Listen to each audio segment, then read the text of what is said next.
Sometimes a man reaches a point where $20 feels like too much to spend on hope. Jonas Pike had reached that point when he bought the old cave house by Whispering Lake. At 62, with only his dog Rufus for company, Jonas thought he was buying a place to die quietly. The cave house had been carved into limestone cliffs decades ago and sat empty ever since. Perfect for a broken man who wanted to disappear. Jonas moved in with his few belongings and settled into the stone rooms. But the cave held secrets. Hidden in the walls, he found belongings from 40 years ago. A woman's things. Letters never sent. A journal full of dreams. And carved into the stone, a name he never forgot. The name belonged to his first love, the woman who vanished in a snowstorm the year he left for war. What really happened to her all those years ago? Before we jump back in, tell us where you're tuning in from. And if this story touches you, make sure you're subscribed, because tomorrow I've saved something extra special for you. The weight of Jonas Pike's dog tags pressed against his chest as he stood on the narrow ledge outside his new home, watching the morning mist rise from Whispering Lake. The metal was warm from his body heat, worn smooth by 40 years of restless handling during sleepless nights. Vietnam had ended decades ago, but some wars never stop fighting their battles in a man's heart. Rufus, a grizzled German shepherd mix with clouded eyes and grey around his muzzle, pressed close to Jonas's leg. The dog understood trauma in ways most humans never would. They'd found each other at the county shelter 3 years ago. Two broken souls recognizing kindred spirits. Rufus had been returned twice by families who couldn't handle his night terrors, the way he'd wake whimpering from dreams of whatever hell he'd escaped before finding his way to the shelter. Jonas knew those dreams. He'd been living them since 1968. The cave house stretched back into the limestone cliff like a wound in the earth. Previous owners had carved rooms deeper into the rock over generations, creating a maze of chambers that felt both ancient and timeless. The main living area opened onto the ledge where Jonas stood, with a ceiling high enough for a tall man to walk upright. Rough-hewn beams supported the entrance, their wood darkened by decades of mountain weather. Beyond the first chamber, smaller. Rooms branched off like fingers of a stone hand.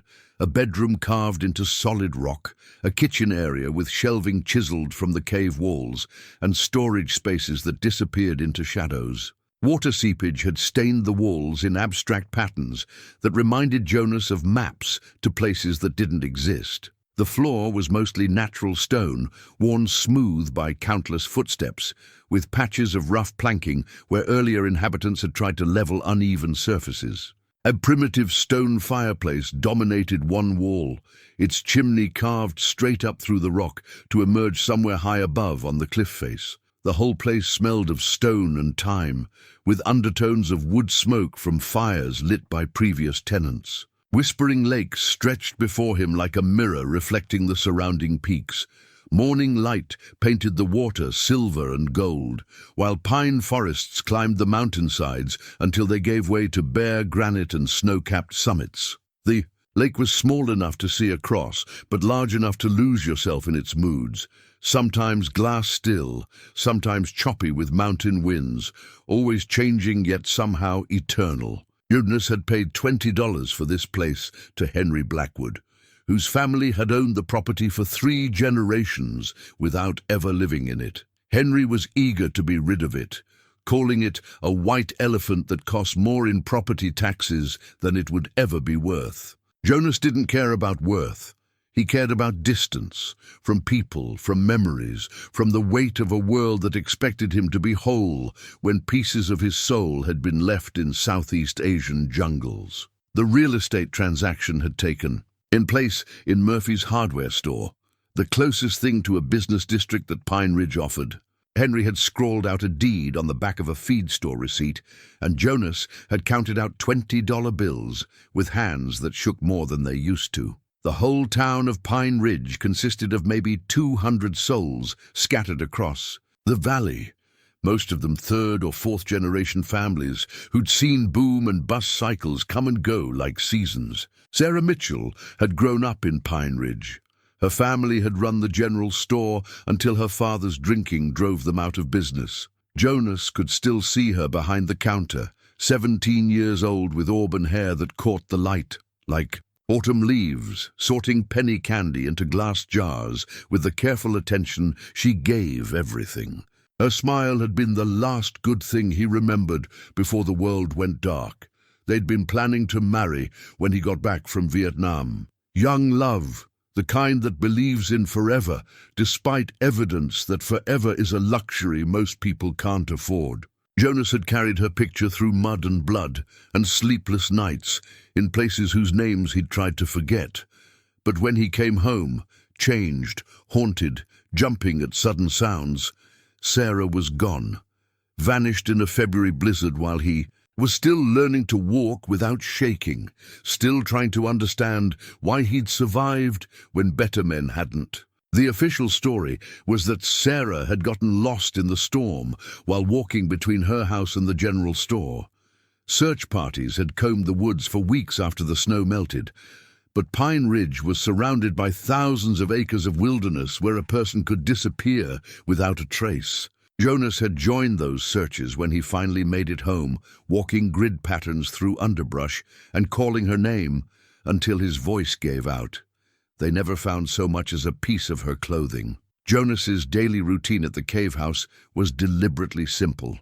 Wake before dawn, make coffee on the camp stove he'd set up in the kitchen area, let Rufus out to patrol the shoreline while the lake caught the first light. Breakfast was usually oatmeal or eggs, eaten while sitting on the ledge watching the water. The silence was profound. No traffic, no machinery, just the lap of waves against the rocky shore and the occasional call of a loon. He'd brought few possessions: a duffel bag of clothes, basic cooking equipment, a battery-powered radio that pulled in a country station from 2 valleys over, and a wooden box containing his military decorations, discharge papers, and 3 photographs. One showed his unit in Vietnam, young faces trying to look brave. Another was his parents, dead now for 15 years. The third was Sarah, taken the summer before he left, her hand shading her eyes as she smiled at something beyond the camera's frame. Mornings were for maintenance. The cave house needed work, replacing rotted floorboards, clearing debris from the drain system that channeled water away from the entrance, repairing the primitive plumbing that consisted mostly of gravity-fed pipes running from a spring higher up the cliff. Jonas had learned basic carpentry and mechanics in the army, skills that served him well in a place where the nearest hardware store was a 40-minute drive down a winding mountain road. Afternoons belonged to Rufus. The old dog loved to explore, sniffing along game trails that crisscrossed the mountainside or wading into the shallows to watch fish dart between submerged rocks. Jonas would follow, grateful for the company and the excuse to move his body. At 62, he was still strong, but arthritis was beginning to stiffen his hands, and old shrapnel wounds ached when the weather changed. The physical activity helped keep both his body and mind occupied. Evenings were the hardest time. When the sun disappeared behind the western peaks and shadows filled the cave, Jonas felt the familiar weight of solitude pressing down like a physical force. He'd light the fireplace and try to read. Westerns. Mostly stories about men who solved their problems with direct action rather than endless worry. But often he'd find himself staring into the flames, remembering things he'd tried to forget. Rufus seemed to understand these dark moods. The dog would position himself close enough to touch, offering silent companionship without demands or judgment. Sometimes Jonas would talk to him, explaining plans for the next day's projects or wondering aloud about the cave's previous inhabitants. Rufus would listen with the patient attention of someone who'd heard similar conversations before. The town of Pine Ridge had changed little since Jonas's youth. Murphy's Hardware still occupied the same building, though old Murphy had passed and his son ran it now. The general store where Sarah had worked was boarded up, its windows covered with plywood that someone had painted over with advertisements for long-defunct businesses. A few new houses had appeared on the outskirts of town, mostly vacation cabins for city people who came up on weekends to hunt or fish. Martha Henley ran the library now, a small building that had once been a one-room schoolhouse. She'd been Sarah's friend, 2 grades behind in school, but close enough in age that they'd shared secrets and dreams. Martha was one of the few people who remembered Jonas fondly, who didn't look at him with the mixture of pity and suspicion that some veterans attracted. She'd invited him for coffee the day after he bought the cave house, sitting across from him in the library's reading room while autumn rain drummed against tall windows. "Sarah talked about you constantly that last year," Martha had said, her voice gentle but matter-of-fact. "She never stopped believing you'd come home safe. Even when the news got bad, even when other boys from the valley didn't make it back, she kept saying you were too stubborn to die in some foreign country." Jonas had gripped his coffee cup to keep his hands steady. "I should have written more, should have called. Communication wasn't easy from where you were. We all understood that." Martha's eyes had been kind but direct. "What happened to her wasn't your fault, Jonas. I hope you know that. But knowing something intellectually and feeling it in your bones were different things entirely. Guilt was a patient enemy. It would wait years for the right moment to strike, finding you in quiet hours when your defenses were down."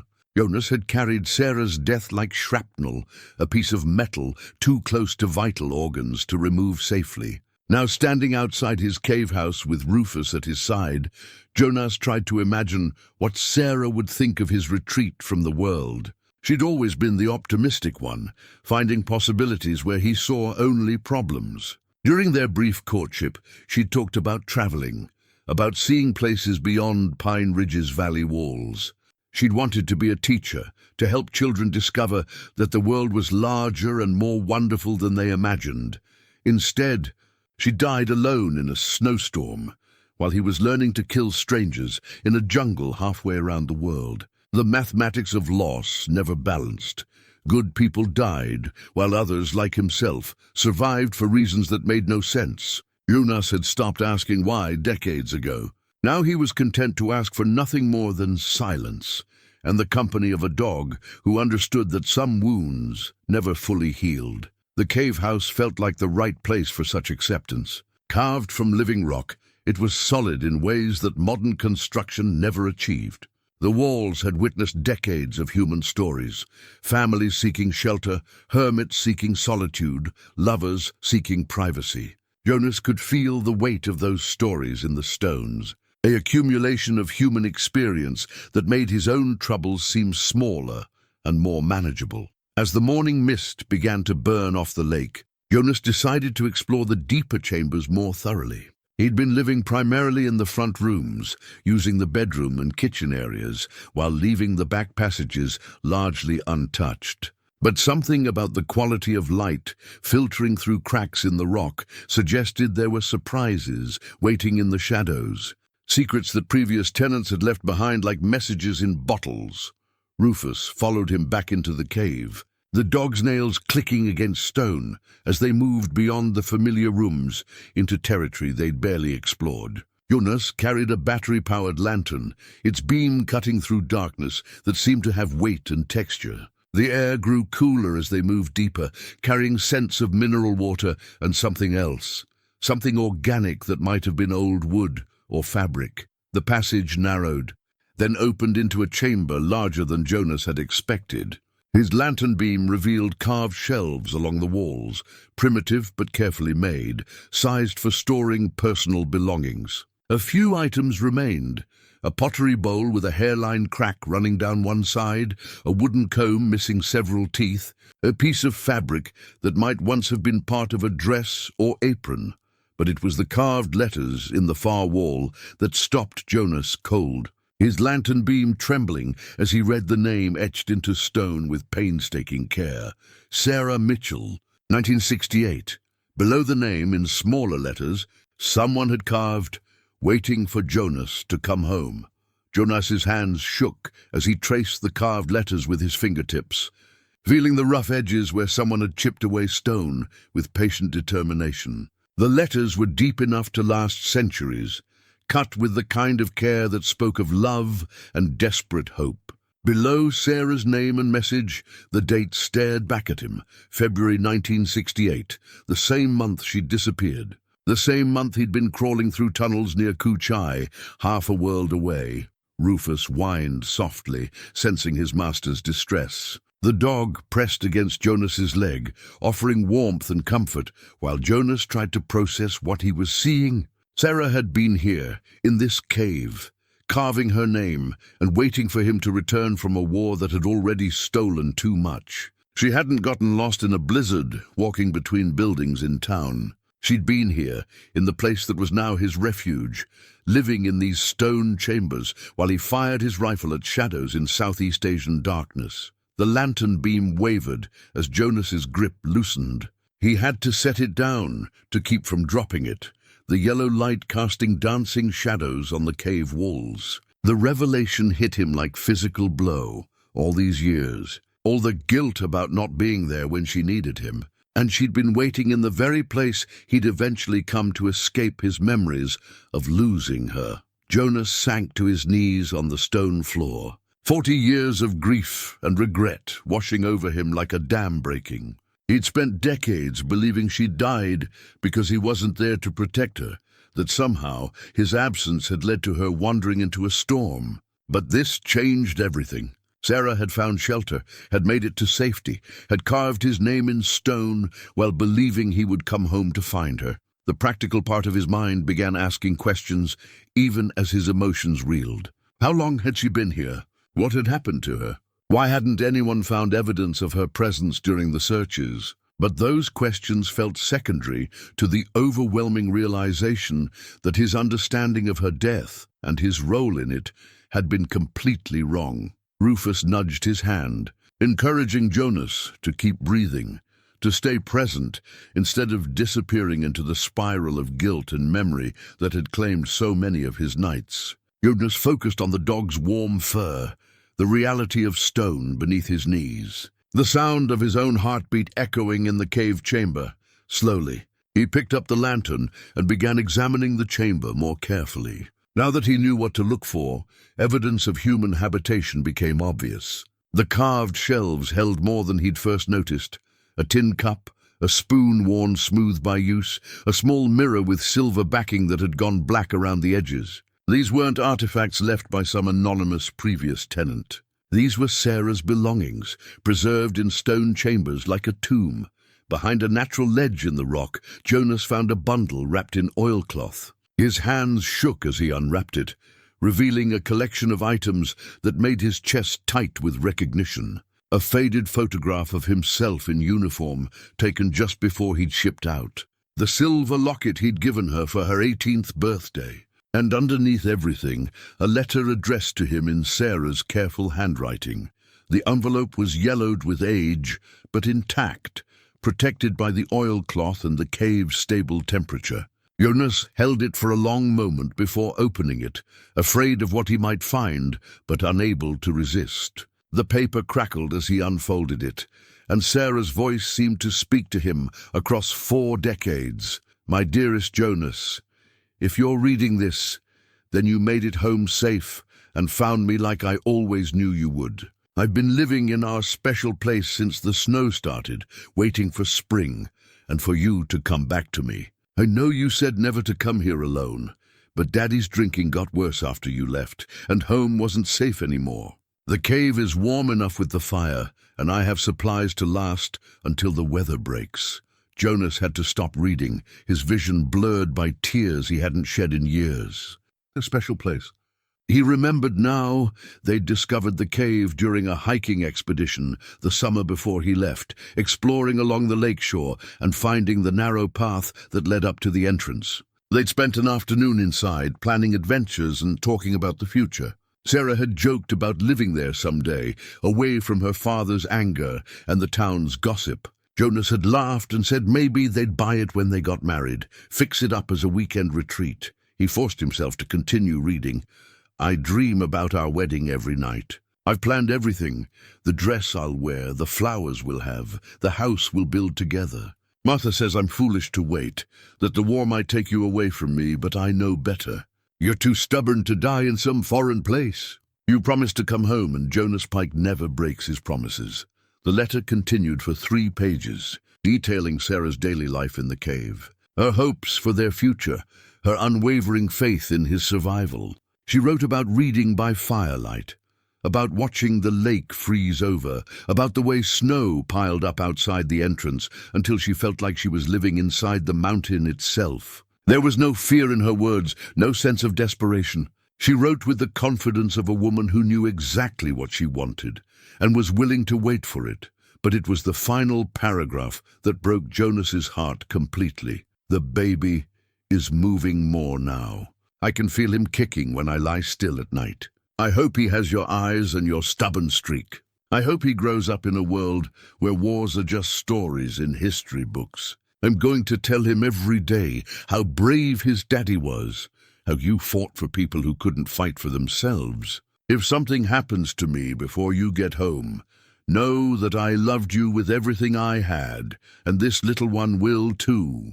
Jonas dropped the letter as if it had burned him, the paper fluttering to the cave floor. Her baby, Sarah, had been pregnant with his child. In all the years since her disappearance, no one had mentioned a pregnancy. Either she'd hidden it successfully, or the people who knew had taken the secret to their graves. The mathematics of grief shifted again, multiplying his loss beyond what he'd thought possible. Not only had he lost Sarah, but he'd lost a child he'd never known existed. A son or daughter who would have been 40 years old now, who might have had children of their own. An entire lineage erased by whatever had happened in this cave during the winter of 1968. Rufus pressed closer, sensing the deepening of his master's distress. The dog's presence anchored Jonas to the present moment, preventing him from spiraling completely into despair. Jonas picked up the letter again, forcing himself to read the date at the top. February 15th, 1968, 2 weeks before the blizzard that the town remembered as the worst storm in decades. Something had happened after she wrote this letter. Something that had prevented her from leaving the cave when spring came, from being found by the search parties that had combed the area after the snow melted. Jonas looked around the chamber with new eyes, searching for clues about Sarah's fate and that of their unborn child. In the deepest corner of the chamber, partially hidden by fallen rocks, Jonas found the answers he'd been dreading. A small grave, carefully marked with stones arranged in the shape of a cross. Next to it, a larger depression in the cave floor, covered with flat rocks that had been placed with obvious care. Even after 40 years, the intent was unmistakable. Sarah and their child were buried here, in the cave that had been their secret place, the cave that had now become Jonas's final refuge. She'd carved his name in stone and waited for him to come home, carrying their baby and believing in a future that would never arrive. Instead of dying lost and alone in a blizzard, she died here in their special place, still waiting for a man who was fighting a war that had already claimed more than he'd realized. Jonas knelt beside the makeshift graves, his hands pressed flat against the stone markers. 40 years too late, he'd finally come home to find her. Jonas spent the next 3 days unable to leave the cave, moving between the front chambers and Sarah's resting place like a man caught between 2 worlds. He'd arranged her belongings on the carved shelf where he'd found them, creating a small shrine that felt both sacred and heartbreaking. The faded photograph of himself in uniform watched over the space, a young soldier's face full of confidence he'd never feel again. Rufus stayed close, understanding in the way that animals do when grief threatens to swallow their humans whole. The dog brought Jonas his meals when he forgot to eat, nudged him toward his sleeping bag when exhaustion finally overcame the restless energy of shock. On the 3rd night, Jonas finally slept deeply enough to dream, and Sarah came to him as she'd been at 17, laughing, her auburn hair catching sunlight, her hand warm in his. In the dream, she wasn't angry about his long absence or his failure to find her in time. She simply smiled and said, "You came home eventually. That's what matters." When he woke, Jonas felt something he hadn't experienced in decades, a sense of peace that didn't come from numbness or resignation, but from a deeper understanding that some stories have endings different from what we imagine. On the fourth morning, Jonas walked into Pine Ridge for the first time since buying the cave house. The trip down the mountain road took 40 minutes in his old pickup truck, winding through pine forests that had grown thicker since his youth. He drove slowly, in no hurry to arrive, using the time to rehearse conversations he wasn't sure he was ready to have. Martha Henley was shelving books when Jonas entered the library, her movements efficient and practiced. She looked up as the door chimed, her face brightening with genuine pleasure at seeing him. At 58, Martha had aged gracefully, her grey hair pulled back in a practical bun, her eyes still sharp with intelligence and kindness. "Jonas, what a nice surprise. I was hoping you'd come by again soon."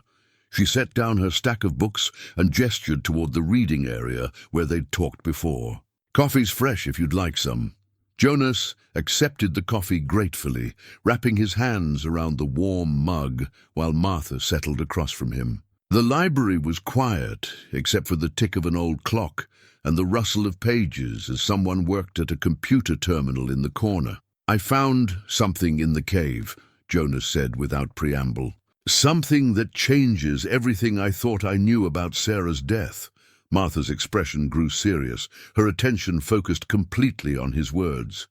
Jonas told her about the carved chamber, about Sarah's belongings and the letter, about the revelation of the pregnancy and the small graves hidden in the deepest part of the cave. Martha listened without interruption, occasionally touching her hand to her throat in a gesture of surprise or sorrow. "A baby," she whispered when Jonas finished. "I never knew. Sarah never said anything, and she would have told me something like that." "The letter was dated 2 weeks before the blizzard," Jonas said. "Maybe she was planning to tell people when I got home, when she could be sure everything would work out." Martha was quiet for a long moment, processing the implications. "That explains some things I never understood," she said finally. "Sarah's father came by the library about a month after she disappeared, asking if I knew anything about her that might help with the search. He seemed desperate, almost frantic. I thought it was just grief, but maybe he suspected something. What kind of something? Sarah had bruises sometimes during that last year before you left. She always had explanations, fell down the stairs, walked into a door, but some of us wondered. Her father's drinking was getting worse, and Sarah was bearing the brunt of his anger." Martha's voice was gentle but direct. "Moving to the cave might have been about more than waiting for you to come home. It might have been about finding somewhere safe." The idea hit Jonas like a physical blow. Sarah hadn't just been waiting for him in their special place. She'd been hiding there, protecting herself and their unborn child from a father whose drinking had turned violent. The romantic notion of her patiently waiting for her soldier to return was replaced by something more complex and heartbreaking. A young woman making desperate choices to survive until help arrived. Why didn't anyone check the cave during the searches? Jonas asked, who would have thought to look there?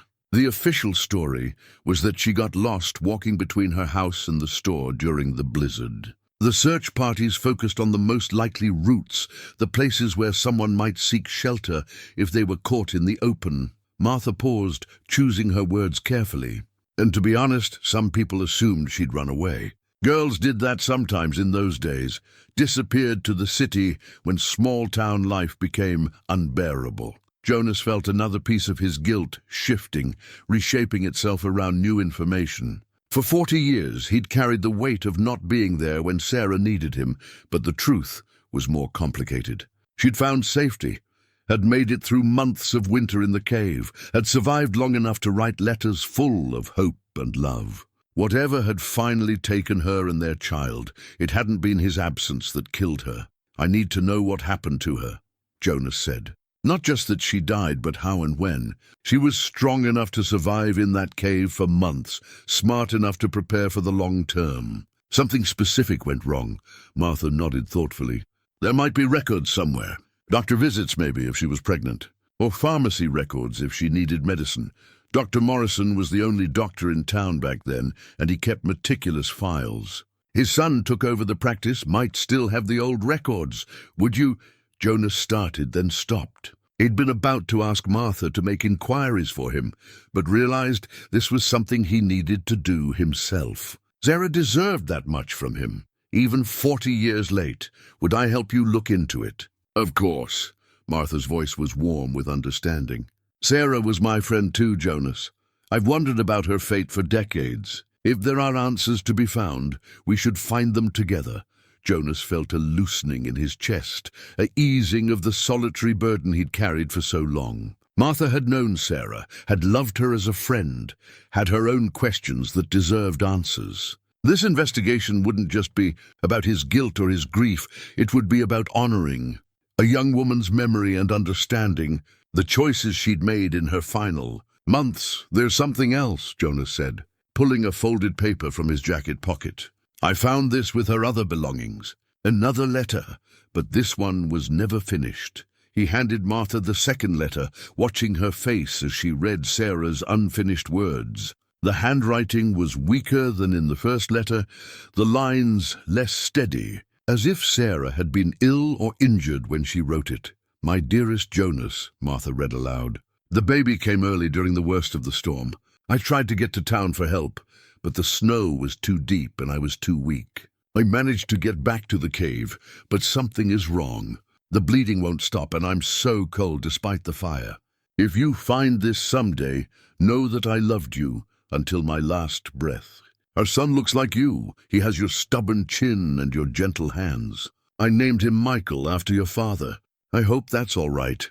Martha's voice broke on the final words, and Jonas felt tears he thought he'd exhausted over the past 3 days. Their son, Michael Pike, who'd lived long enough to be born, long enough to be held and named and loved, but not long enough to see spring or meet his father. The weight of loss was staggering, but underneath it, Jonas felt something unexpected, gratitude. Sarah hadn't died alone. She'd held their child, had given him a name, had filled his brief life with love, even as her own was ending. In her final hours, she'd still believed Jonas would come home eventually, would find her letters and understand how much she'd loved them both. That evening, Jonas returned to the cave with a sense of purpose he hadn't felt in years. Martha had given him the name of Sarah's nephew, David Mitchell, who still lived in Pine Ridge and worked as a forest ranger. She'd also provided contact information for Dr. Morrison's son, who might have access to medical records from 1968. But first, Jonas needed to return to the chamber where Sarah had spent her final months and look for something he'd glimpsed but not fully. Processed in his shock over finding the graves, Rufus followed him into the deeper chambers, the dog's presence a comfort as Jonas made his way back to what he'd begun thinking of as Sarah's room. This time, he brought multiple lanterns and took his time examining every detail. What he'd initially seen as a simple shelter revealed itself as something more complex, a carefully organized, living space created by someone who'd planned to survive the winter near the spot where he'd found the letters. Jonas discovered a small wooden object partially hidden beneath a loose stone. He lifted it carefully, recognizing immediately what it was, a heart carved from pine wood, about the size of his palm, with their initials intertwined in the center. He'd made it for Sarah during the summer before he left for Vietnam, spending hours with his father's woodworking tools to get the curves exactly right. The carved heart brought back a flood of memories from that last golden summer. They'd been so young, so certain that love could overcome anything the world threw at them. Jonas had presented the heart to Sarah during a picnic by the lake, watching her face light up as she traced the carved letters with her fingertip. She'd kissed him then with the kind of passion that made him believe he could survive anything as long as he had her love to come home. To finding the heart in the cave meant Sarah had carried it with her when she fled her father's house, had treasured it enough to bring it to safety, along with her other precious belongings. Jonas held it now, feeling the smooth wood that had been worn softer by decades of handling. She'd held this same object while waiting for him to return, perhaps drawing comfort from the physical reminder of his love. Behind the heart, Jonas found something that made him sit back in wonder, a small pile of wood shavings and the beginning of another carving. Sarah had been teaching herself to work with wood, perhaps planning to surprise him with a gift when he returned. The half-finished piece appeared to be a small cradle, crude but made with obvious care and determination. She'd been preparing for their child's arrival, creating what she could with limited tools and materials. Jonas spent the next hour cataloguing everything in the chamber, creating a mental inventory of Sarah's final months. She'd gathered supplies systematically, canned goods, blankets, candles, medical supplies that suggested she'd known she was pregnant and had tried to prepare for childbirth alone. A small pile of baby clothes, hand-sewn from fabric that might have come from her own dresses, showed touching preparation for a child she'd never see grow up. But it was the journal that provided the most insight into Sarah's state of mind during those long winter months. Jonas found it tucked behind the carved shelves, bound in leather and filled with Sarah's neat handwriting. The entries began in November 1967 and continued through February 1968, chronicling her decision to leave her father's house, her discovery that she was pregnant, and her growing certainty that the cave would provide safe shelter until Jonas returned from the war. November 15th, 1967. Daddy hit me again today, harder than before. I can't hide the bruises anymore, and people are starting to notice. Mrs. Henderson at the post office asked if I was all right, and I didn't know what to say. Martha suspects something too. She keeps offering to let me stay at her house, but I can't bring that trouble to her family. November 28th, 1967. I think I'm going to have a baby. I've missed 2 months now, and I get sick every morning. I should be scared, but mostly I'm happy. Jonas and I will have a family when he comes home. I just need to figure out how to stay safe until then. December 10th, 1967. I've been thinking about the cave Jonas and I found last summer. It's far enough from town that Daddy would never think to look there, but close enough that I could get supplies when I need them. The spring nearby means fresh water, and with enough firewood and food, I could make it through the winter. It feels right somehow, waiting for Jonas in the place where we planned our future. Jonas read through months of entries, watching Sarah's handwriting grow rounder as her pregnancy progressed, her words revealing a young woman who faced her situation with remarkable courage and practical intelligence. She wrote about gathering supplies without arousing suspicion, about learning to start fires and cook over an open flame, about the way the baby moved inside her and her dreams for their life together. The final entries, written in February just before the blizzard, showed Sarah's growing weakness, but also her determination to survive for their child's sake. She wrote about pain that wouldn't go away, about bleeding that scared her, about her growing fear that something was wrong with the pregnancy. But even in her fear, she maintained hope that Jonas would return in time to help her, that their love story would have the happy ending she'd planned. February 20th, 1968. The pains are getting stronger, and I think the baby is coming early. I'm scared, but I keep thinking about Jonas and how brave he is. If he can face whatever he's facing over there, I can face this. Our baby will be born in the place where Jonas first told me he loved me. There's something beautiful about that, even if it's not how we planned it. Jonas closed the journal, overwhelmed by Sarah's courage and the depth of love that had sustained her through months of isolation and fear. She'd been barely 18 years old, pregnant and alone, hiding from an abusive father while waiting for a boyfriend who was fighting a war thousands of miles away.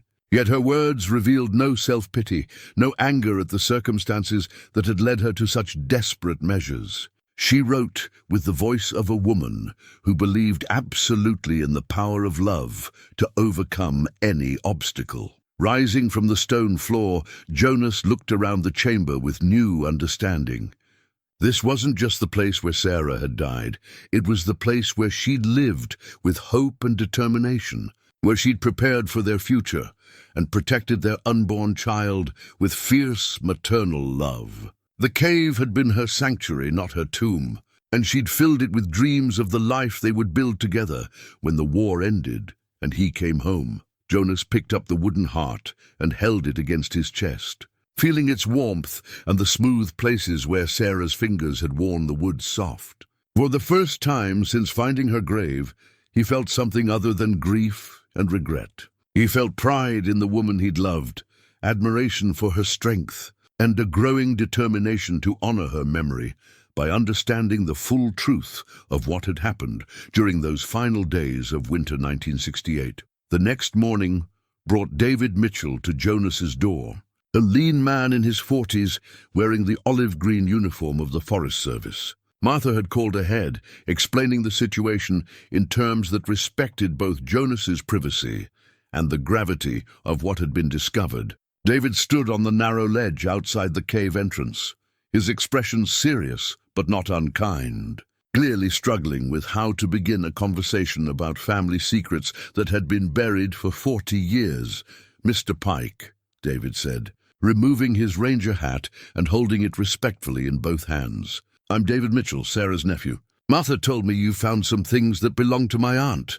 Jonas invited him inside, grateful for Rufus's calming presence as they settled in the main chamber. David's resemblance to Sarah was subtle but unmistakable.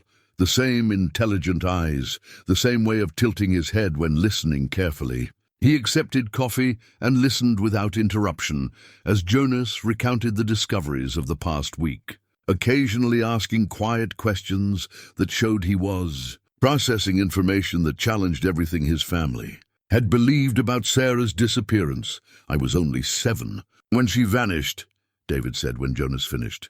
"But I remember her clearly. She was the only adult who treated me like I had something important to say. My mother was Sarah's older sister, and they were close despite the age difference.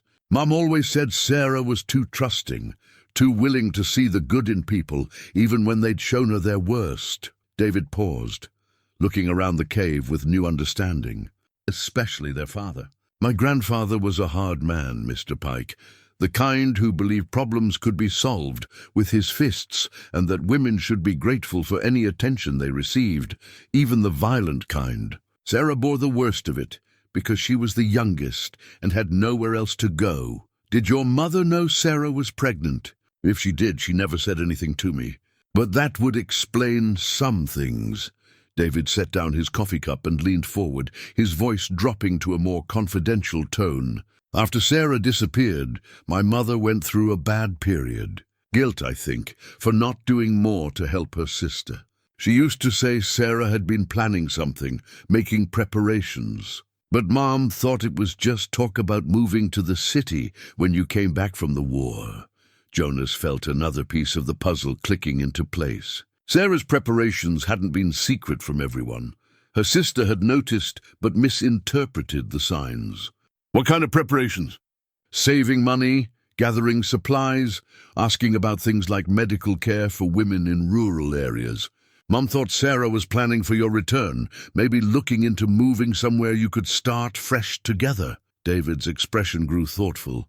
"But if she was pregnant and planning to hide in the cave until you got back, those preparations take on a different meaning entirely." David reached into his jacket and pulled out a manila envelope, worn soft with age. "Mom passed 5 years ago, but before she died, she gave me this. Said it belonged to Sarah and that I should keep it in case anyone ever came asking questions about what really happened to her." Inside the envelope, Jonas found a collection of documents that painted a clearer picture of Sarah's final months. There were receipts for supplies purchased in neighboring towns, canned goods, medical supplies, warm clothing, always paid for with cash and spread across multiple stores to avoid attracting attention. A handwritten list in Sarah's careful script itemized everything needed for a long-term stay in primitive conditions, including preparations for childbirth.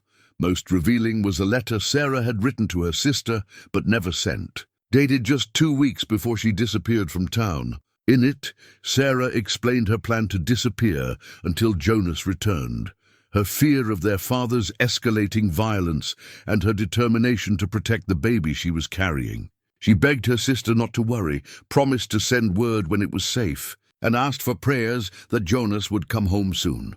"She never sent this," Jonas said, looking up from the letter, Mom found it in Sarah's room after the disappearance. Dad, my grandfather, was ransacking the house, looking for clues about where she might have gone. He was frantic, almost crazy with worry, which surprised everyone because he'd never shown much concern for Sarah's welfare when she was around. David's voice carried an edge of old anger. Mom took the letter and some other things, hid them away. She was afraid of what Dad might do if he found evidence that Sarah had been planning to leave. Jonas studied the receipts again, noting the dates and locations. Sarah had been methodical in her preparations, purchasing supplies over several weeks from stores in 3 different towns, never buying enough in one place to raise suspicions. The medical supplies were particularly telling, items specifically chosen for someone expecting to give birth without professional help. "There's something else," David said, pulling a small wooden box from his jacket. Mom said this was Sarah's most precious possession, something she'd hidden in her room and never let anyone else see. Inside the box, Jonas found a collection of his letters from Vietnam, each one carefully preserved and arranged in chronological order. Sarah had saved every word he'd written to her, even the short, censored notes that revealed little about his experiences, but spoke of his love and his determination to come home. Beneath the letters were photographs, pictures of Jonas in uniform, snapshots from their summer together, even a picture of the cave entrance taken during their exploring expedition. But it was the item at the bottom of the box that took Jonas's breath away. A wedding dress pattern, carefully cut from tissue paper and pinned to white fabric that had been purchased but never sewn. Sarah had been planning their wedding while hiding in the cave, creating the dress she would wear when he finally came home to marry her. "She never stopped believing you'd make it back," David said quietly. "Even when the news from Vietnam was bad, even when other boys from the valley came home in coffins, Sarah kept planning for your future together." Mom said it was heartbreaking to watch. This young woman putting together a hope chest for a life that might never happen. Jonas ran his fingers over the delicate fabric, imagining Sarah working by firelight in the cave, stitching seams and dreaming of their wedding day. The dress pattern was for a simple design, elegant but practical, the kind of gown a young woman would choose for a small ceremony, followed by a lifetime of shared adventures. "I need to show you something," Jonas said, leading David deeper into the cave toward Sarah's chamber. It was time to share the full truth of what he'd discovered, to let Sarah's family know that their questions about her fate finally had answers, even if those answers brought as much pain as comfort. Standing before the small graves in the deepest part of the cave, David removed his hat again and stood in respectful silence. When he finally spoke, his voice was thick with emotion but steady with acceptance. "She found peace here, didn't she? Away from the violence, in a place filled with love and hope." He looked around the chamber, taking in the careful arrangements Sarah had made, the evidence of months spent preparing for a future she would never see. "This is where she wanted to be when you came home. She chose this place," Jonas nodded, understanding for the first time that Sarah's death in the cave wasn't a tragedy of abandonment, but a story of love and courage that deserved to be remembered with honor rather than grief. She'd died in the place where they'd first dreamed of their future together, surrounded by preparations for the life she'd planned to build with him and their child. 3 days later, Jonas sat in Dr. Morrison's small medical office, waiting while the younger Dr. Morrison searched through filing cabinets that dated back to his father's practice. The current doctor, William Morrison, was a thoughtful man in his 50s who'd heard the story from Martha and understood the importance of finding any medical records that might shed light on Sarah's condition. "During her final months, here we are," Dr. Morrison said, pulling a thick folder from a cabinet marked 1967-1968. "Sarah Mitchell. My father did see her, though not as often as he should have. Given what I'm reading here." Jonas leaned forward as the doctor opened the file, revealing handwritten notes in the elder Dr. Morrison's precise script. The records painted a troubling picture of a young woman seeking medical care while trying to hide the evidence of ongoing abuse. November 1967, Dr. Morrison read aloud. Patient presents with bruising on arms and torso, claims to have fallen downstairs. Recommends more careful attention to household safety. Notes patient seems anxious, reluctant to discuss home situation.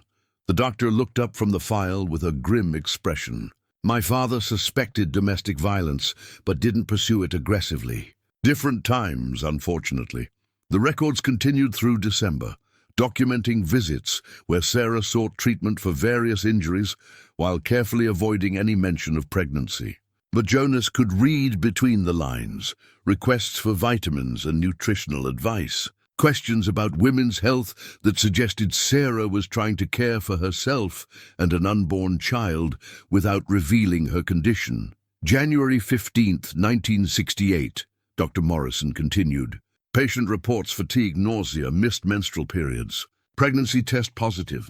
Patient requests confidentiality regarding results. Appears distressed when asked about father of child and living situation. Prescribed prenatal vitamins, advised to schedule regular checkups. Jonas felt his chest tighten. Sarah had been trying to get proper medical care, but her fear of her father discovering the pregnancy had limited what she could reveal to the doctor. The final entry in the file was dated February 10, 1968, just 2 weeks before she'd written her last letter in the cave. Patient missed last 2 appointments. When contacted by telephone, father reports Sarah is visiting relatives out of town and will reschedule when she returns. Note unusual tone in father's voice.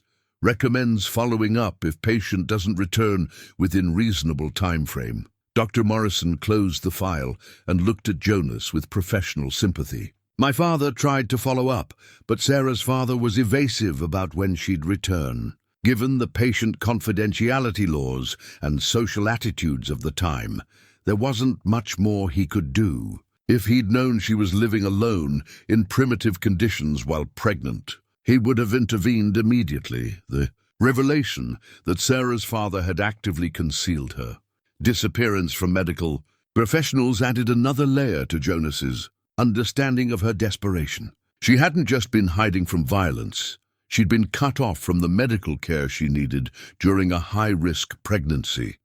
Is there anything in the records about complications she might have faced? Jonas asked. Dr. Morrison reviewed the notes again, his expression growing more concerned. The blood work from her last visit showed some irregularities that my father flagged for follow-up. Low iron levels suggesting anemia, elevated white cell count that could indicate infection or other complications. For a pregnant woman living without medical supervision, these could have been serious warning signs. Jonas left the medical office with photocopies of Sarah's records and a heavy heart. The clinical details confirmed what he'd suspected from reading her journal. Sarah had been fighting not just isolation and primitive living conditions, but potential medical complications that would have been dangerous even with proper care. That afternoon, he drove to the cemetery where Sarah's parents were buried, needing to confront the man whose violence had driven his daughter to such desperate measures. Sarah's father's headstone was simple granite, bearing only dates and a perfunctory inscription.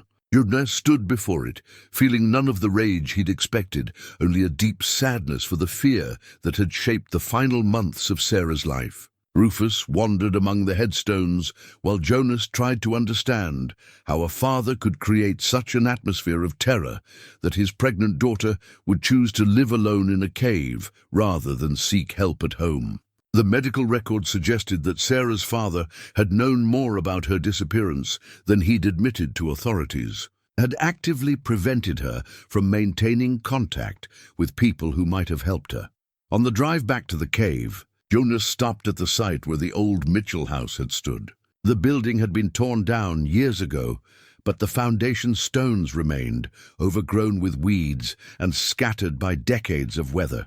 Jonas walked among the ruins, trying to imagine Sarah growing up here, trying to understand the daily fear that had finally driven her to flee. Back at the cave that evening, Jonas found himself drawn again to Sarah's chamber, but this time with a different purpose. Instead of searching for more clues about her death, he began the work of properly honoring her life. He carefully cleaned and organized her belongings, creating a more formal memorial that reflected the love and hope she'd carried, even in her darkest hours. The wooden heart took its place at the center of the arrangement, surrounded by her journal, the unfinished baby cradle, and the wedding dress pattern.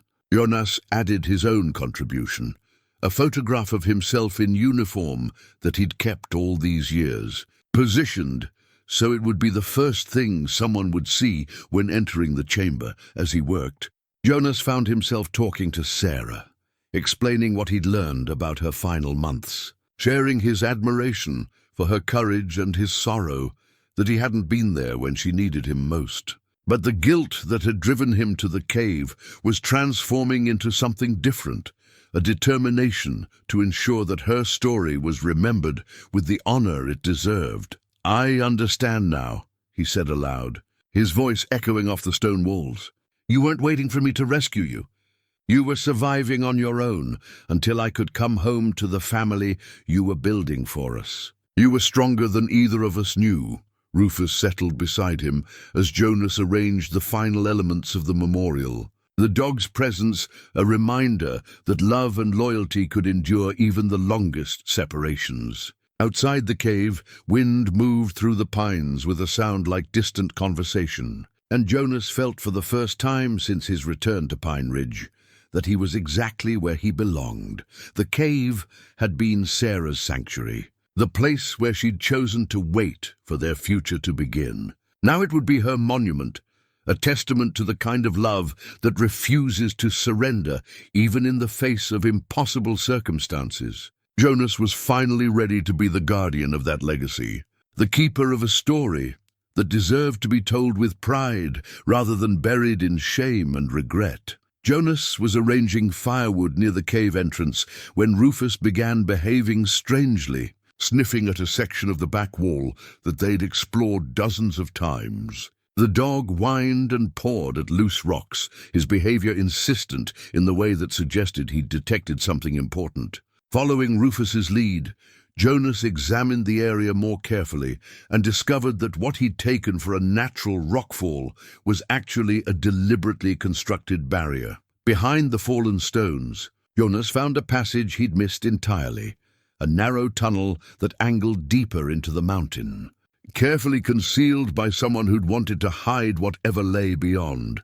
The opening was just wide enough for a person to crawl through, and the placement of the concealing stones showed the kind of systematic effort that spoke of desperation rather than casual secrecy. Jonas gathered his lanterns and squeezed through the passage, emerging into a chamber that took his breath away. This wasn't another room carved by previous inhabitants of the cave. This was a natural cathedral in the mountain, with soaring stone walls that disappeared into darkness above, and a floor worn smooth by underground water that had carved the space over millennia. But it was what the chamber contained that stopped Jonas cold. This wasn't Sarah's hiding place. Someone else had been living here, someone who'd shared the cave system during those final months of winter, 1968. Scattered around the chamber were men's belongings, a military-issue sleeping bag, combat boots, and clothing that bore the unmistakable signs of hard use in difficult conditions.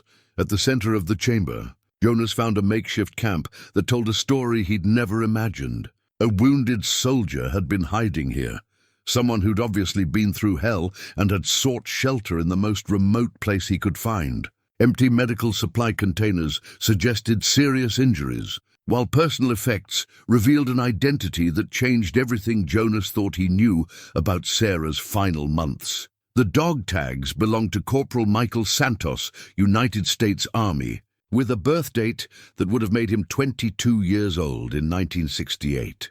Jonas recognized the name. Santos had been reported missing in action during the Tet Offensive. His body never recovered, his fate officially listed as unknown. But here was evidence that he'd made it home, wounded and traumatized, only to hide in the mountains rather than return to civilization. A journal written in Santos's shaky handwriting revealed the truth about Sarah's final weeks. She hadn't died alone from childbirth complications. She'd been caring for a wounded soldier while fighting her own battle for survival.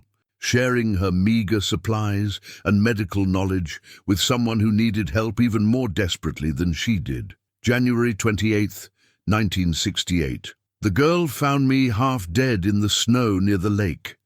Brought me to her cave, shared her food and fire.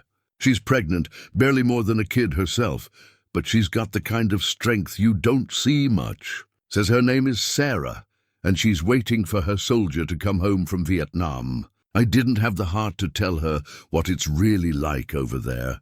February 5th, 1968. Sarah's getting weaker, but she won't admit it. She insists on taking care of me when she can barely take care of herself. I've seen plenty of courage in combat, but this girl has something different. She believes in hope even when everything around her is falling apart. She talks about her Jonas like he's going to walk through that cave entrance any day and make everything right. February 15th, 1968. The baby came during the worst storm I've ever seen. Sarah was brave, but it went wrong from the start. Too much bleeding, too much pain. I did what I could with the medical supplies, but I'm no medic, and she needed a real doctor. The baby lived for 3 hours, a beautiful little boy who looked just like the pictures of his father that Sarah keeps with her things. Jonas had to stop reading, overwhelmed by the revelation that his son had lived, however briefly, and had been held and comforted by his mother and a stranger who'd become their guardian in those final desperate hours. Michael Pike Santos. Sarah had named their son after Jonas's father and the soldier who'd tried to save them both. February 16th, 1968. Sarah died this morning, just as the storm was breaking. She made me promise to bury them together, to make sure they weren't alone. She kept saying Jonas would come home someday and would want to know they'd been together at the end. I've done terrible things in the war, but helping this girl face death with dignity might be the only good thing I'll ever do. The journal continued for several more days, documenting Santos's efforts to create proper graves for Sarah and the baby, his decision to remain in the cave until his own wounds healed, and his gradual realization that he couldn't return to a world that wouldn't understand what he'd experienced. The final entries revealed his plan to disappear entirely, to let the army continue listing him as missing rather than try to explain where he'd been and what he'd witnessed. March 10th, 1968. I'm strong enough to travel now, but I don't know where to go. The army thinks I'm dead, my family thinks I'm missing, and I feel like a ghost caught between worlds. Sarah believed in second chances, said love could overcome anything if you had enough faith. Maybe she was right, but I'm not ready to test that theory. I'll head deeper into the mountains, find somewhere to start over where nobody knows my name or what I've done. At the bottom of the journal, Santos had left a final message specifically addressed to Jonas. If you're reading this, then you made it home like Sarah always said you would. She loved you more than life itself, talked about you every day until the end. She and your son didn't die alone. They had each other, and they had someone who made sure they were treated with the respect they deserved. Sarah made me promise to tell you that her love for you was the strongest thing she ever felt, stronger than fear or pain or death itself. She said to tell you that loving you was the best decision she ever made. And she'd make it again, even knowing how the story would end. Jonas sat in the hidden chamber, surrounded by evidence of a story that was both more tragic and more beautiful than anything he'd imagined. Sarah had died caring for a wounded stranger, sharing her last resources with someone who needed help, maintaining her compassionate nature even as her own life ebbed away. And Santos, a young soldier broken by war, had honored her memory by ensuring she and their son received a proper burial and that their story would eventually be found by the man they'd both been waiting for. The second set of belongings Jonas had discovered earlier suddenly made sense. Santos had moved between the two chambers, using the larger space for daily living while keeping the smaller chamber as a memorial to Sarah and the baby. He'd spent weeks in the cave system, healing physically while wrestling with his own demons, ultimately choosing exile over an attempt to rejoin a society he no longer felt connected to. But there was more. Hidden beneath Santos's journal, Jonas found something that changed his understanding once again. A letter addressed to Jonas Pike. Pine Ridge, Montana, dated March 1968. Santos had written it but never sent it, perhaps uncertain whether Jonas had survived the war or whether delivering such devastating news would cause more harm than comfort. The letter contained details about Sarah's final days that her own journal hadn't captured, her moments of joy when talking about their planned wedding, her fierce determination to survive for their baby's sake, her absolute certainty that Jonas would come home and understand the choices she'd made. Santos had witnessed a kind of love that transcended circumstances, and his letter was both a testament to Sarah's character and an attempt to ensure that Jonas would understand the true scope of what he'd lost and the depth of what he'd been loved with. Standing in the cathedral chamber with Rufus at his side, Jonas felt the final pieces of his 40-year puzzle clicking into place. Sarah hadn't died alone, abandoned, or afraid. She died surrounded by love. Her love for Jonas, her love for their son, and the unexpected compassion of a stranger who'd honored her memory by making sure her story would eventually reach the man she'd never stopped believing in. Jonas spent the next week in a state of profound reflection, processing the complete transformation of everything he'd believed about Sarah's death. The discovery of Michael Santos's presence during those final weeks had shifted the narrative from tragedy to something approaching grace. A story of two broken people finding each other in the darkest of circumstances and offering comfort when comfort seemed impossible. But the revelation also raised urgent questions that demanded answers. If Santos had survived and eventually left the cave system, where had he gone? Was he still alive somewhere, carrying the memory of those weeks with Sarah? Did he know that Jonas had finally come home and found their story? The thought that the man who'd comforted Sarah and witnessed their son's brief life might still be alive filled Jonas with a desperate need to find him. Martha proved invaluable in beginning the search. Her decades of library work had given her skills in research and record-keeping that Jonas lacked, and her connections throughout the region provided access to information that might otherwise have remained buried. They started with military records, trying to trace what had happened to Corporal Michael Santos after his official designation as missing in action. "The Army has him listed as presumed dead," Martha explained, spreading photocopied documents across the library's reading table.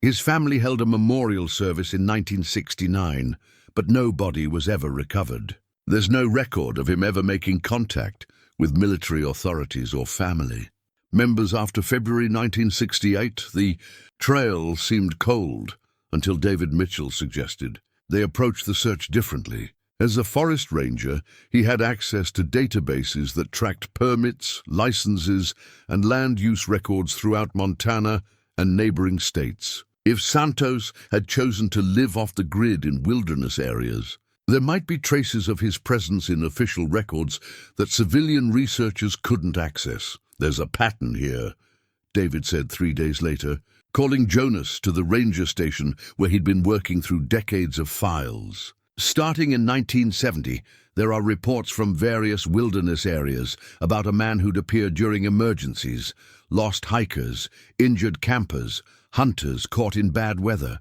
Always the same description: military bearing, extensive medical knowledge, refuses to give his name or accept rewards. Local rangers started calling him the Ghost because he'd help people and then disappear before authorities could question him. The reports came from across the northern Rocky Mountains, Montana, Idaho, Wyoming, northern Colorado. The pattern suggested someone who moved seasonally between wilderness areas, someone with survival skills and medical training who'd chosen to live entirely outside normal society while still maintaining enough humanity to help others in need. The last confirmed sighting was in Glacier National Park in 1995, David continued. A family trapped by a rockslide said a man in his 50s appeared, treated their injured daughter's broken leg with professional competence, then guided them to safety. When park rangers arrived, he was gone. The description matches all the previous sightings. About 6 feet tall, greying hair, military bearing, gentle manner with civilians, but clearly uncomfortable around authority figures. The timeline fit perfectly. Santos would have been in his 50s by 1995, and his reluctance to deal with official personnel matched the behavior of someone who'd been living under an assumed identity for decades. But 1995 was nearly 30 years ago. If Santos had still been alive then, he'd be in his 80s now. Assuming he'd survived the harsh realities of wilderness living, Jonas found himself consumed by the need to find Santos, driven by questions that went beyond mere curiosity. This man had held Jonas's dying son, had comforted Sarah in her final hours, had ensured they received proper burial when no one else even knew they were missing. Santos had witnessed the most important and tragic moments of Jonas's life, had been present for events that Jonas would never experience, but desperately needed to understand. The search took on new urgency when Martha discovered a more recent connection. A retired park ranger named Bill Carson, who'd worked in Glacier during the 1990s, still lived in the area and had been involved in several of the incidents attributed to the ghost. Martha contacted him, and he agreed to meet with Jonas to share what he remembered.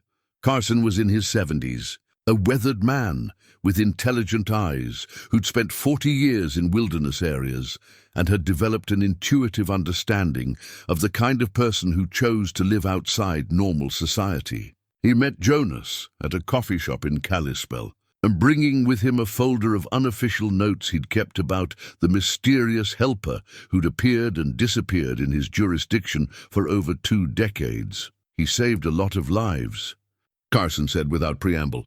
Always appeared when people needed help most, always had exactly the skills required for whatever emergency he was facing. I tried for years to track him down, not to arrest him or cause trouble, but to thank him. The man was a one-person search and rescue operation. Carson's notes painted a picture of someone who'd mastered wilderness survival, but retained deep compassion for others in distress. Santos, if it was indeed him, had apparently developed an extensive knowledge of medicinal plants, weather patterns and backcountry navigation that allowed him to move through wilderness areas like a ghost while monitoring the activities of legitimate visitors who might need assistance. The last time I saw him was in 1998, Carson continued.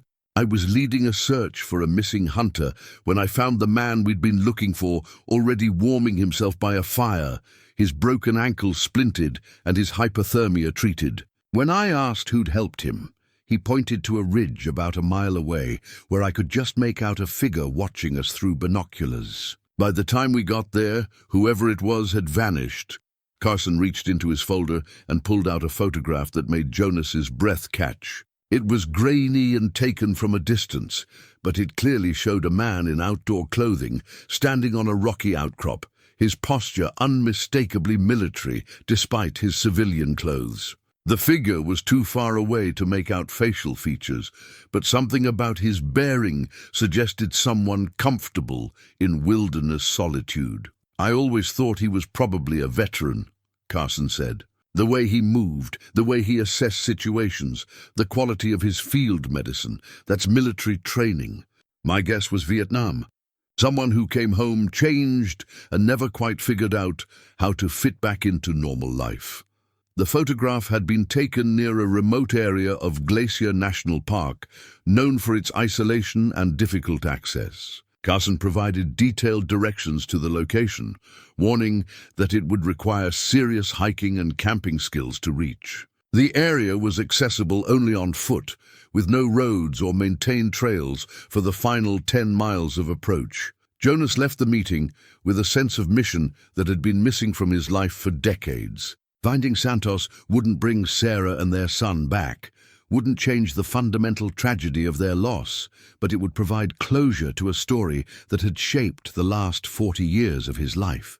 More importantly, it would allow him to thank the man who'd ensured that Sarah and baby Michael hadn't died alone and forgotten. The practical challenges of mounting a search expedition were significant.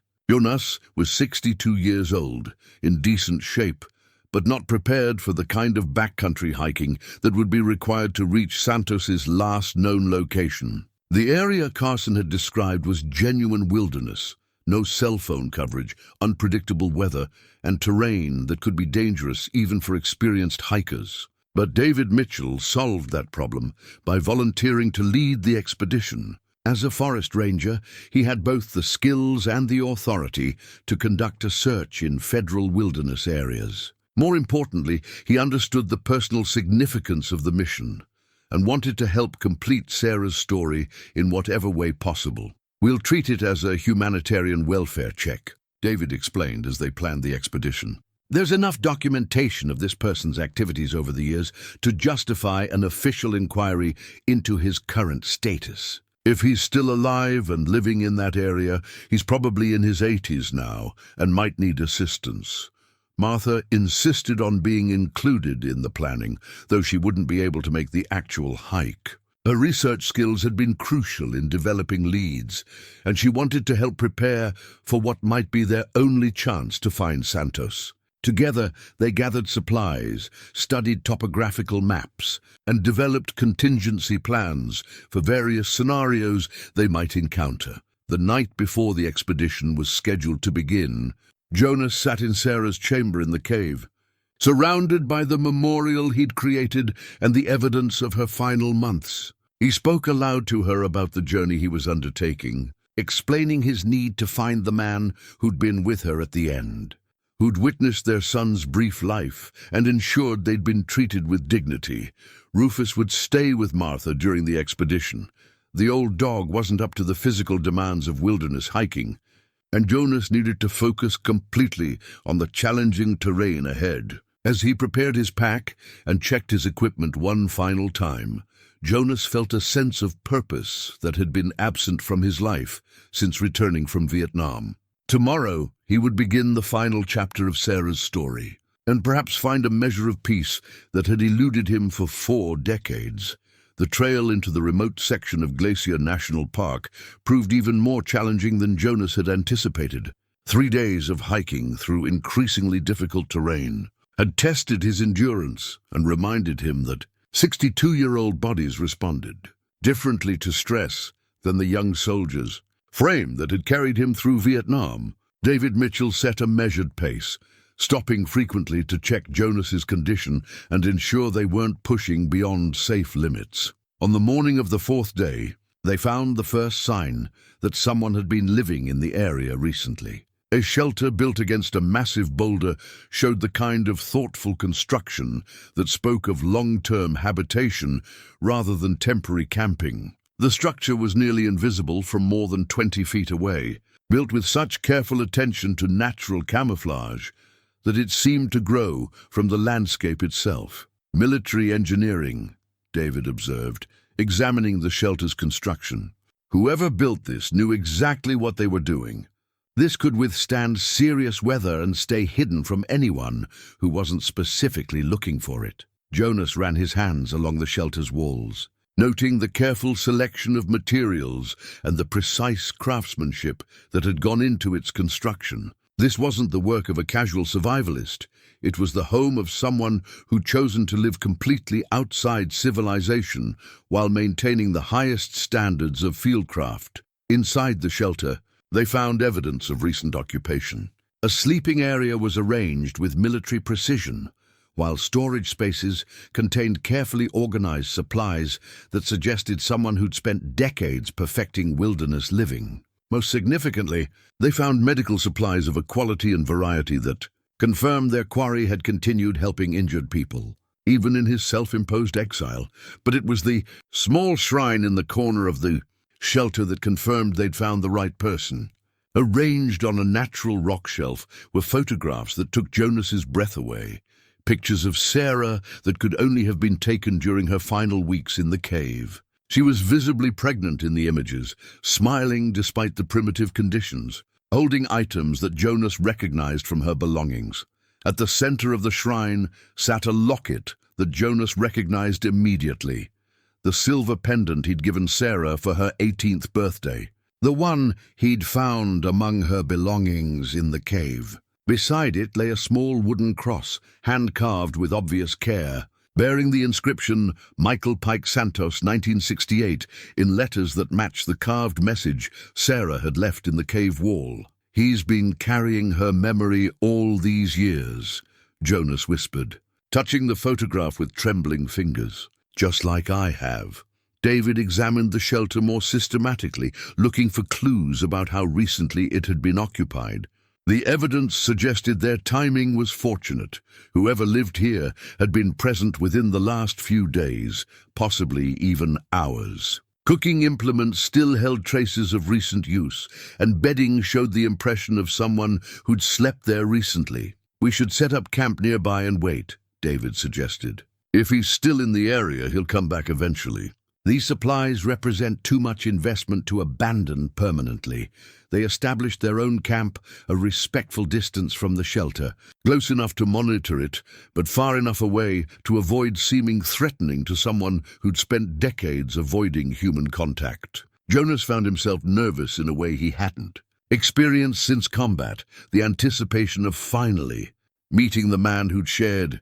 Sarah's final weeks felt almost overwhelming. As afternoon moved toward evening, Jonas sat watching the shelter while David prepared their simple dinner over a small camping stove. The wilderness around them was profoundly quiet, broken only by the sound of wind through pine trees and the distant call of birds. This was the kind of solitude that could either heal a wounded soul or drive it deeper into isolation, depending on what demons someone brought with them. "There," David said quietly, pointing toward a ridge about half a mile away. Jonas followed his gaze and saw a figure silhouetted against the setting sun, standing motionless on a rocky outcrop. Even at that distance, there was something unmistakably watchful about the person's posture, the careful assessment of someone who'd learned to evaluate threats from long range before deciding whether to approach or disappear. The figure remained still for several minutes, clearly studying their camp and trying to determine their intentions. Jonas felt an overwhelming urge to call out, to somehow communicate across the distance that he came not as a threat, but as someone seeking understanding and closure. But instinct told him that patience would be more effective than urgency with someone who'd survived 40 years of wilderness solitude. Slowly, the figure began moving down from the ridge, following what appeared to be a game trail that would eventually lead to the general area of their camp. The approach was cautious but deliberate, suggesting someone who'd made a decision to make contact rather than simply observe from a distance.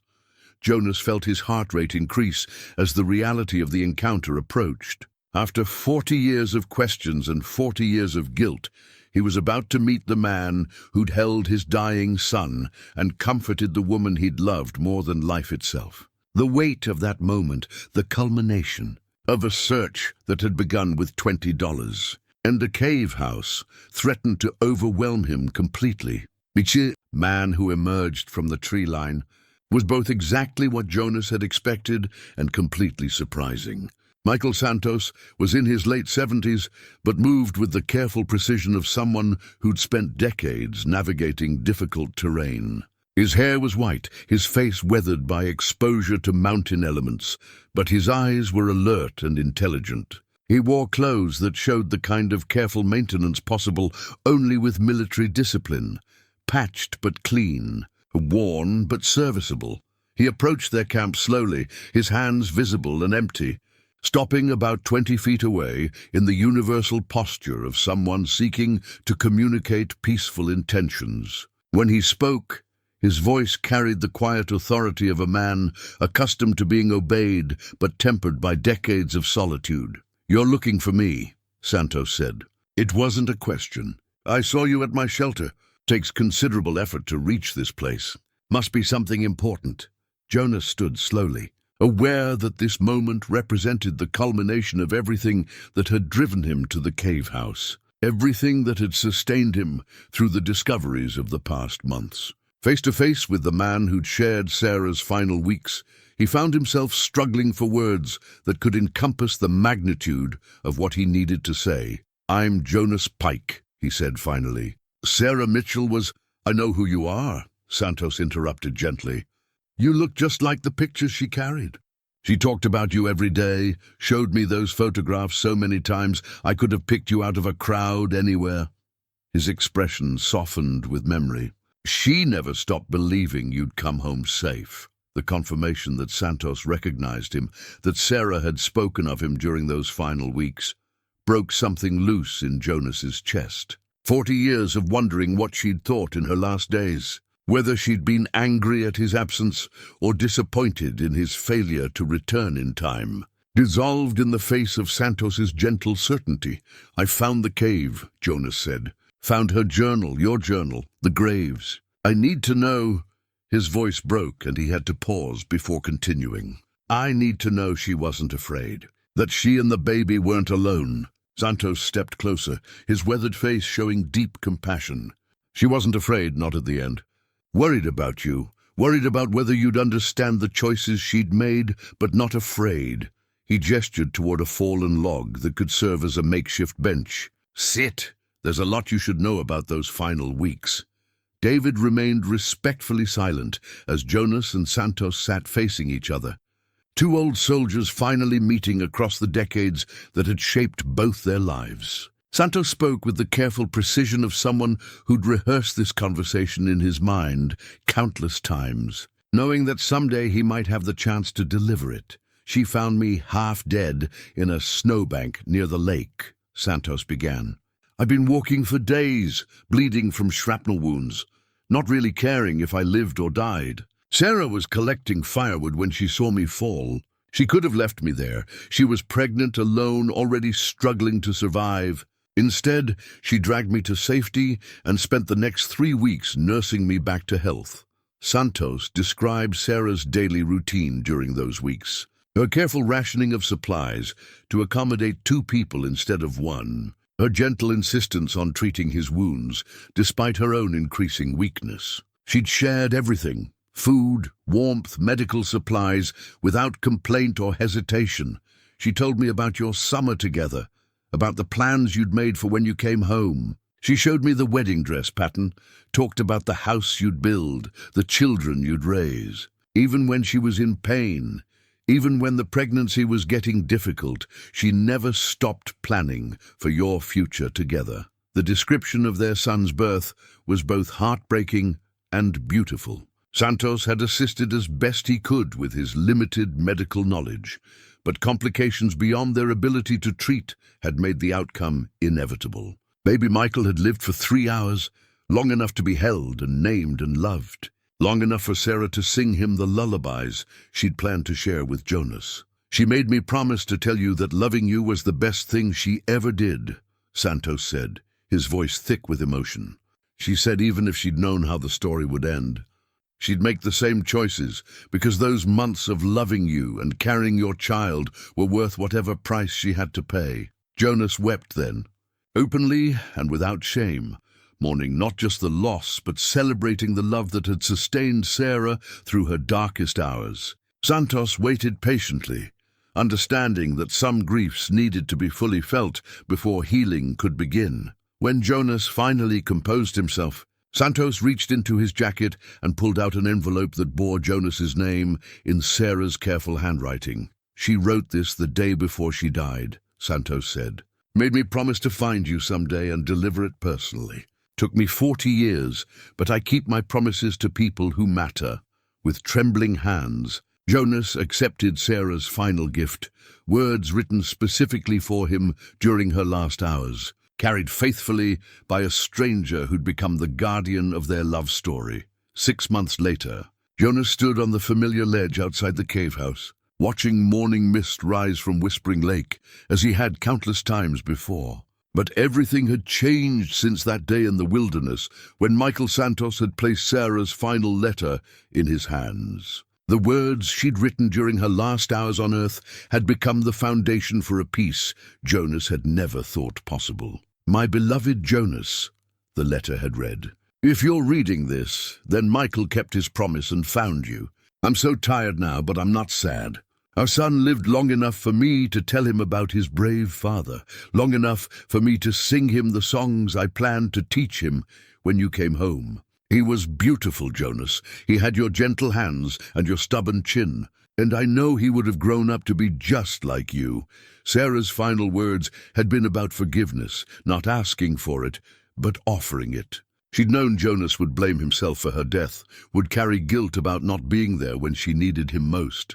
With remarkable wisdom for someone so young, she'd anticipated his pain and tried to heal it across the decades that would separate her death from his homecoming. The cave had been transformed into something between a memorial and a museum. Working with David Mitchell and the National Park Service, Jonas had created a permanent exhibit that told Sarah's story with the dignity and respect it deserved.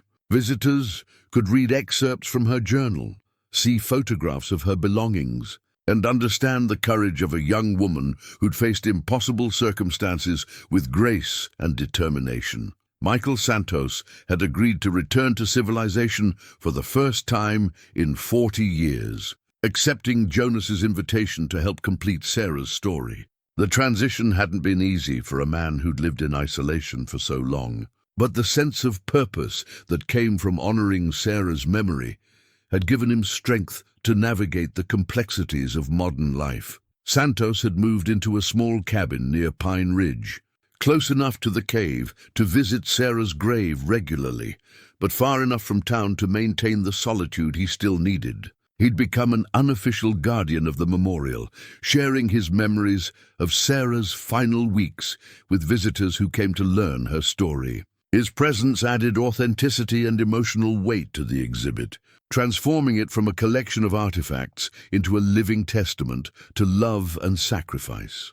Martha had taken early retirement from the library to help manage the memorial, finding in the project a way to honor her friendship with Sarah, while ensuring that future generations would understand the true scope of her courage. Together, she and Jonas had written a book about Sarah's life, using her journals and letters to create a portrait of a young woman whose strength had touched everyone who knew her story. The book had found a modest but devoted readership, particularly among families dealing with the aftermath of war and loss. Letters arrived regularly from readers who found comfort in Sarah's example, who drew strength from her refusal to surrender hope even in the darkest circumstances. Jonas kept every letter, filing them in the same careful way Sarah had preserved his correspondence from Vietnam. Rufus had adapted well to his new role as the memorial's unofficial mascot, greeting visitors with the patient dignity of an old dog who understood his place in something larger than himself. The cave's acoustics amplified his gentle barks into welcoming echoes that seemed to embody the spirit of hospitality that Sarah had shown to a wounded stranger during her final weeks. On this particular morning, Jonas was preparing for a special visitor. Santos had called the night before to say that someone wanted to meet them, a young woman who'd contacted him after reading the book about Sarah's life. She claimed to be the granddaughter of Sarah's sister, David Mitchell's cousin, who'd grown up hearing family stories about the aunt who'd vanished in a blizzard, but never knowing the full truth of her fate. When the woman arrived, Jonas immediately saw the family resemblance. She had Sarah's auburn hair and intelligent eyes, the same way of tilting her head when listening carefully. Her name was Sarah Elizabeth Mitchell, named after the aunt she'd never met but always wondered about. "I wanted to thank you," she said, standing in the chamber where her great-aunt had spent her final months, for finding her story, for making sure people understand who she really was. "My family always thought she died because she got lost in a storm, that she was a victim of bad luck and bad weather. Learning that she died helping someone else, that she chose courage over safety even when she was afraid. It changes everything." The young woman had brought flowers from Sarah's hometown, wildflowers that grew in the fields where Sarah had walked as a child. She placed them beside the memorial, kneeling quietly for a moment in a gesture that connected past and present across the generations. As they walked together toward the cave entrance, Jonas felt the circle of Sarah's story completing itself. She died believing in a future she'd never see, but that future had arrived in ways she couldn't have imagined. Her love had outlasted her life, had touched strangers who'd never met her, had created connections between people who might otherwise have remained isolated in their own grief and loss. The $20 Jonas had paid for the cave house had been the best investment of his life, though not for the reasons he'd expected when he made the purchase. He'd thought he was buying solitude and escape. Instead, he'd bought the chance to complete a love story that had been interrupted by war and death, but never truly ended. Standing on the ledge with Rufus at his side, watching the morning light paint the lake in shades of gold and silver, Jonas spoke aloud to Sarah as he did every morning. But now his words were filled with gratitude rather than grief, with celebration rather than regret. He'd finally come home to find her waiting, just as she'd always believed he would.